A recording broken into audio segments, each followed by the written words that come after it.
Donc je vais vous faire un petit topo sur la façon dont moi je fais le Fluid Challenge chez mes patients en réanimation.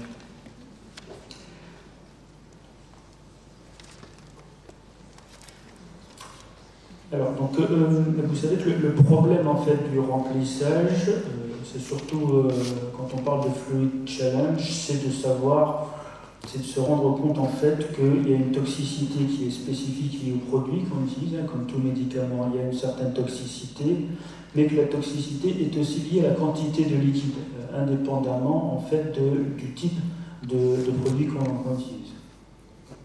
Donc il y a beaucoup d'études qui montrent que ce soit en anesthésie ou en réanimation, que l'excès de liquide induit en fait une surmortalité, et plus cet excès est important, plus la mortalité est élevée.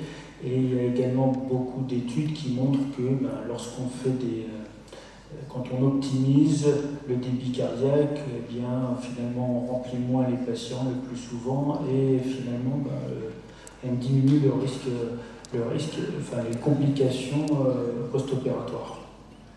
Alors, la dernière étude Optimize n'a pas montré franchement que ça marchait, mais on doit dire qu'il y avait une tendance assez sérieuse.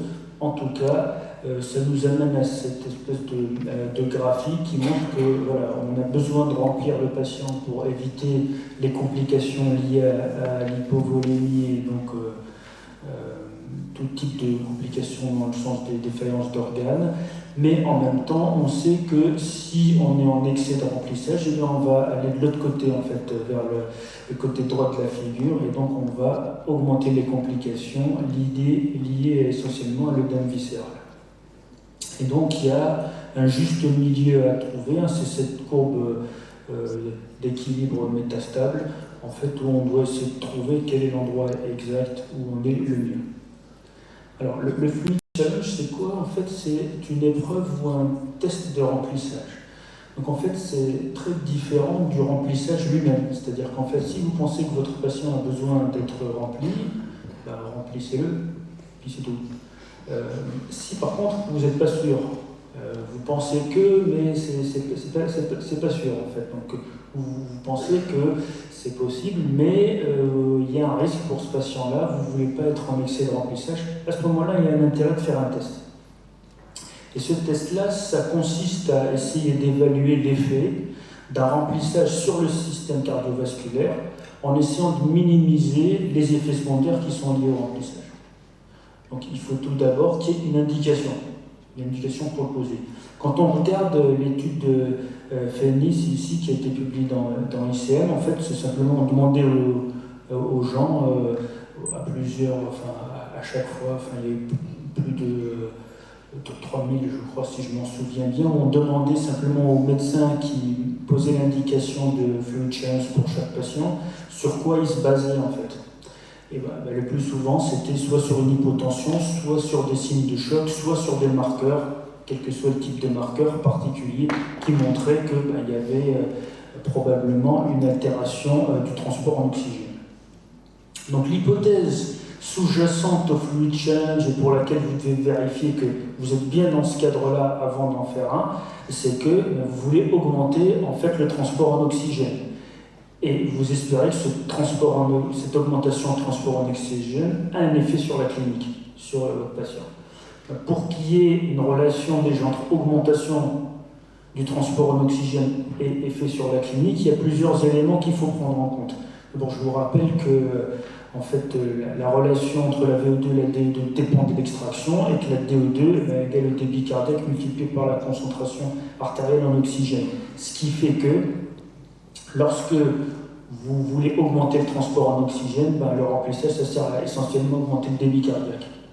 Donc le remplissage, vous espérez qu'il puisse qu'il puisse augmenter le débit cardiaque, et que cette augmentation du débit cardiaque ait un effet sur votre clinique. Alors pour ça, je pense qu'il y a 5 points au préalable à vérifier sur le plan théorique pour être sûr que votre remplissage va avoir un effet sur le patient.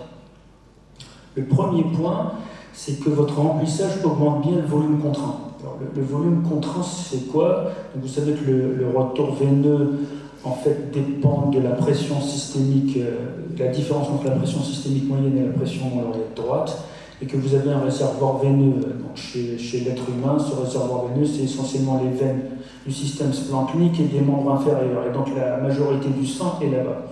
Et pour pouvoir avoir un effet, pour pouvoir augmenter le retour veineux dans ce réservoir-là, il faut un certain volume. C'est représenté ici par ce bocal-là, où il y a une distance en fait entre la veine cave et la limite de liquide.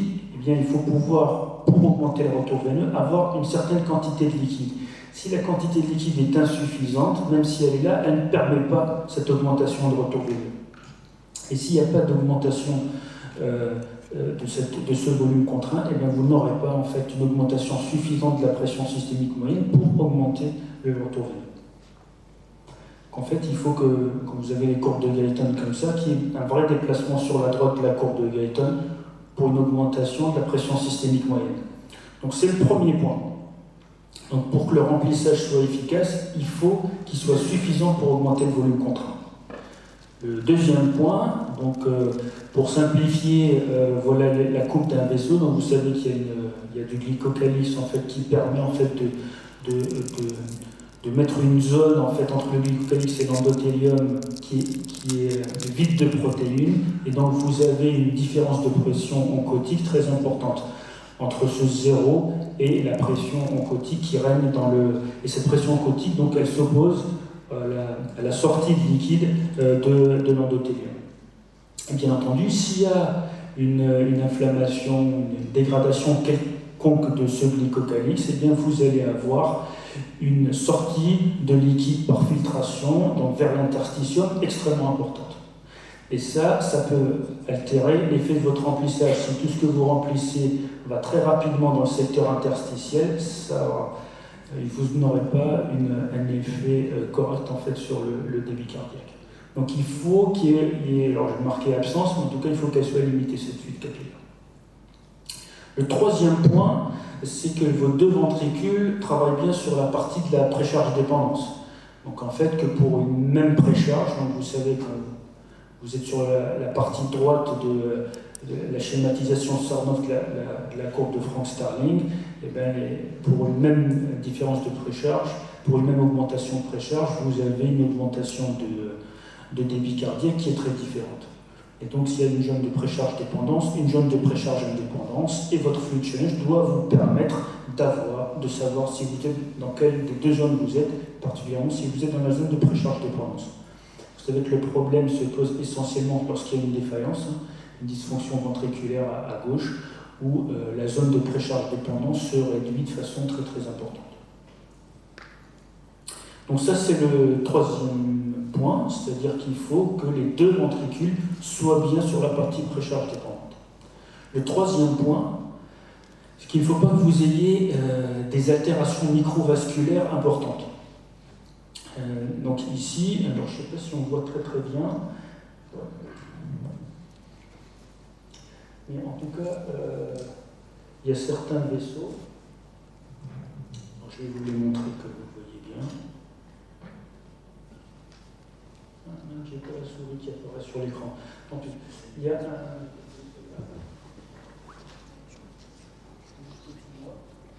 Vous voyez, il y a déjà un point blanc qui se déplace au niveau du vaisseau. Ça, c'est du rolling de... merci. Ça, c'est du rolling ici, là, vous allez voir apparaître. C'est du rolling de polynucléaire neutrophile qui montre bien qu'il y a déjà un système en fait, d'inflammation qui a développé. Ça, cette petite déplacement collé à la paroi, ça c'est du rolling. Ça c'est le début en fait du mécanisme inflammatoire qui va conduire à différents phénomènes. Et vous avez des zones ici là où les globules rouges se déplacent presque plus, qui sont complètement shuntés en fait. Et effectivement, si en faisant votre remplissage vous n'avez pas de nouvelle ouverture ou d'augmentation de flux dans ces zones-là, il n'y aura pas d'effet sur les organes du remplissage.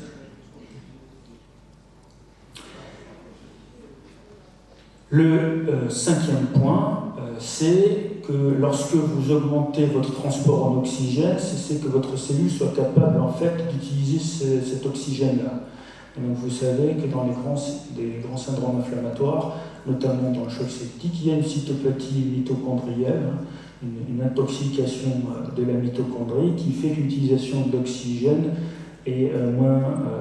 peut être altérée. Donc, même si vous avez un apport d'oxygène suffisant, ben, ce n'est pas évident que vous améliorez l'oxygénation de la cellule, même parce qu'elle est plus capable de l'utiliser à cause de l'altération de sa mitochondrie. Donc, pour que votre remplissage ait un effet sur votre clinique, vous êtes sûr que ça marche, il faut que ces 5 points soient validés. Alors, quel paramètre est-ce qui est utilisé en pratique? Donc, je reprends cette étude-là, donc il y avait beaucoup de centres, c'était 2000 patients, c'est ça, dans 46 pays, et ils avaient demandé pour chaque patient quel est le point, après remplissage vasculaire, qui était évalué par le médecin. Et vous voyez qu'il y a différents points, notamment celui qui ressort le plus, c'est une augmentation en fait de la pression artérielle.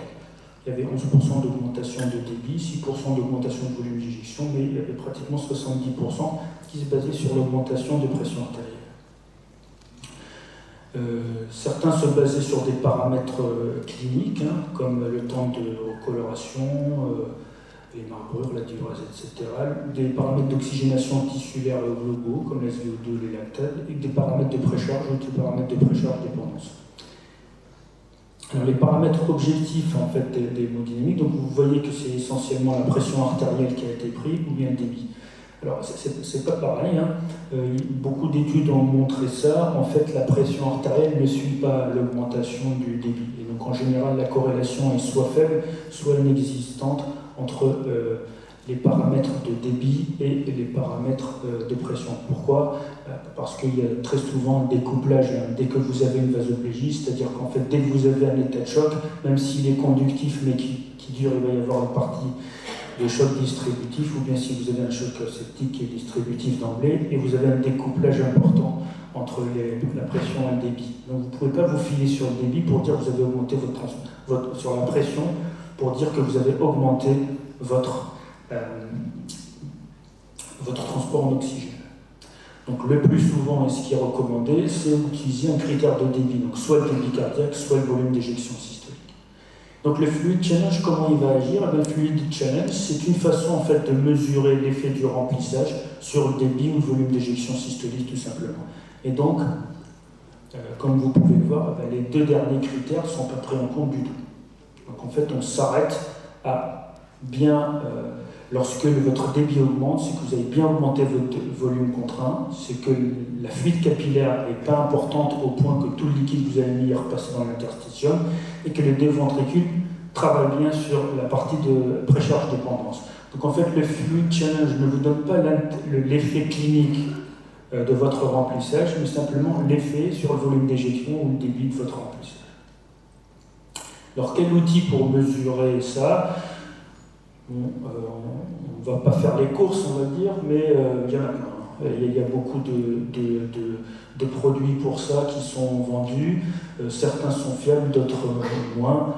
Bon, globalement, il y en a qui on peut se fier de façon assez solide, c'est-à-dire la thermodilution pulmonaire, la thermodilution transpulmonaire et l'échographie cardiaque. Alors vous en avez d'autres qui sont plus ou moins fiables lorsque les patients sont particulièrement graves, et notamment lorsque tout ce qui est basé sur du pulse contour donc calibré, ou même s'il est calibré, il y a une dérive qui se fait au cours du temps, tout ce qui est basé sur les formes d'artères ou les dérivés de formes d'artères, et lorsqu'il y a des variations en fait, de la résistance, des résistances systémiques, en fait ça devient moins fiable. Donc, en tout cas, ces 3 outils-là, on considère que dans la plupart des situations, sont fiables pour mesurer, en tout cas, des variations de volume d'éjection systolique. Donc, en pratique, quelle soluté il faudrait utiliser quand on fait un fluid challenge? Alors, quelle soluté? Quand on regarde en fait les différentes études, en fait, c'est assez variable.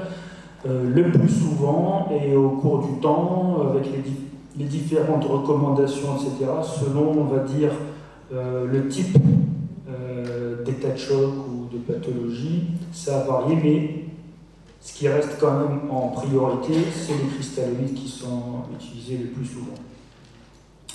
Donc on va dire que pour Fluid Challenge, on utilise plutôt des cristalloïdes, parce que notre but, c'est plutôt d'essayer de minimiser en fait l'impact d'un produit délétère. Alors quel volume? Alors il faut un volume donc, qui soit suffisant pour pouvoir augmenter le débit, le volume d'éjection suffisamment pour que vous puissiez le détecter et qu'il puisse augmenter le volume contraint. C'est assez compliqué à savoir. Donc la Solomon Sepsis Campaign de 2016 avait dit qu'il fallait faire un fluid challenge sans bien préciser la dose. Celle qui est sortie cette année, je l'ai bien lue, alors je ne sais pas si d'autres l'ont lu, on n'en parle plus. Il n'y a plus de fluid challenge, on parle de quel fluide il faudra utiliser en première intention, etc. Donc c'est des cristalloïdes et puis un peu d'albumine peut-être pour le choc septique. Mais en tout cas, voilà, il n'y a plus vraiment de liquide. Je vous rappelle les recommandations de l'ASFAR en périopératoire. Ils avaient, eux, considéré qu'il fallait utiliser 200 plus ou moins 50 millilitres. Donc voilà, dans l'étude FENIS, ce qui est plus utilisé par les réanimateurs, c'est 500 millilitres. Donc voilà, c'est 77% qui utilisent 500, 20% qui mettent une quantité qui dépend du poids du patient, et puis les autres entre 200 et 300 ml. Ici, cette étude-là de Laurent Muller montrait qu'en fait, on pouvait se contenter de 100 millilitres et que 100 millilitres, en tout cas avec l'échographie cardiaque, c'était détectable. Quand on remplissait de 100 millilitres, on pouvait détecter suffisamment bien une augmentation d'intégrale temps vitesse aortique pour après prédire un remplissage. Donc voilà ce qui se fait à peu près dans la littérature. Alors en combien de temps il faut donner? Quand on regarde dans les différentes études, c'est très variable. La plupart des gens font le remplissage en 30 minutes. Et puis les autres se répartissent entre 10 et 20 minutes. Et puis quelques-uns font beaucoup plus rapidement. Alors, quand les études des gens qui comparent en fait le pourcentage, la proportion de patients qui répondent au remplissage en fonction en fait de la durée du remplissage, ils voient que plus quand on augmente, quand on dépasse 20, en fait, on atteint 30 minutes, il y a moins de répondeurs. Voilà, alors ça ne répond pas bien à la question en combien de temps. Alors il y a une étude qui est très intéressante qu'avait fait l'équipe de Nîmes avec laquelle on avait participé, c'est Claire Roger. Donc en fait ils avaient essayé de voir si lorsqu'on remplit en fait, ils font un fluid challenge avec 500 ml de cristalloïdes. Et ils le font en 10 minutes. Et puis après, il y a des échographies qui vont évaluer l'intégrale temps vitesse aortique, le volume d'éjection, toutes les 10 minutes. Et avec ça, ils ont essayé de voir quels sont les patients qui étaient répondeurs. Et en fait, ils voient apparaître avec ce protocole-là, en fait, 3 types de patients. Vous avez les non-répondeurs, c'est-à-dire ceux pour lesquels l'intégrale temps vitesse, vous voyez en ordonnée, reste autour de 18, donc ça n'a pas bougé. Vous avez les répondeurs, donc c'est des patients qui vont augmenter leur... donc on les voit apparaître... parce que les deux sont gris, mais bon, c'est en fait ces patients-là. Donc ceux-là, ils augmentent en fait leur volume d'éjection systolique, et cette augmentation est persistante dans la durée, donc en fait, elle est importante à 10 minutes, elle persiste à 20 minutes et elle persiste à 30 minutes. Et vous avez des patients qui sont répondeurs à 10 minutes, mais si on remesure à 30 minutes, ils basculent dans le camp des non-répondeurs. Et ça représentait la moitié des patients. Donc en fait, ça pose le problème, de la durée et à quel moment est-ce qu'on valide en fait l'augmentation du débit cardiaque. Alors, il n'y a pas d'autres études, il y en a quelques-unes qui sont en cours de publication, qui retrouvent des données à peu près similaires et qui ont même comparé, mais qui ne sont pas encore publiés, hein, qui ont comparé des cristalloïdes avec des colloïdes, voir est-ce que ça changeait quelque chose. Ça ne change pas grand-chose, ça change un petit peu en fait dans le délai d'apparition des répondeurs transitoires. Voilà. Donc avec tous ces éléments, je vais vous dire moi ce que je fais. Hein. Donc il n'y a pas de consensus. Bon, le but, on est d'accord, c'est d'augmenter le transport. Donc moi ce que je fais, c'est 250 millilitres. C'est facile, hein, c'est des poches de 500, vous dites à peu près la moitié. Comme ça, c'est plus facile à faire. Le temps, il faut qu'il soit suffisamment court. Il ne faut pas que ce soit trop long, parce que si vous êtes trop long, vous risquez de ne plus avoir l'effet en fait bolus. Et donc c'est 5-10 minutes, c'est ce qui est retrouvé dans les études. Et puis la réponse à quel moment utiliser, alors nous on fait un peu différemment en fonction du type de patient. Si c'est des patients pour lesquels on considère qu'il y a une fuite capillaire très importante, et qu'on risque d'être délétère rapidement, à ce moment-là on attend. C'est après 20 minutes qu'on évalue. Et si les patients, il y a peu de chances que ce soit le cas, au bout de 10 minutes on a la réponse, donc on fait la nouvelle observation à 10 minutes. Voilà, je vous remercie de votre attention.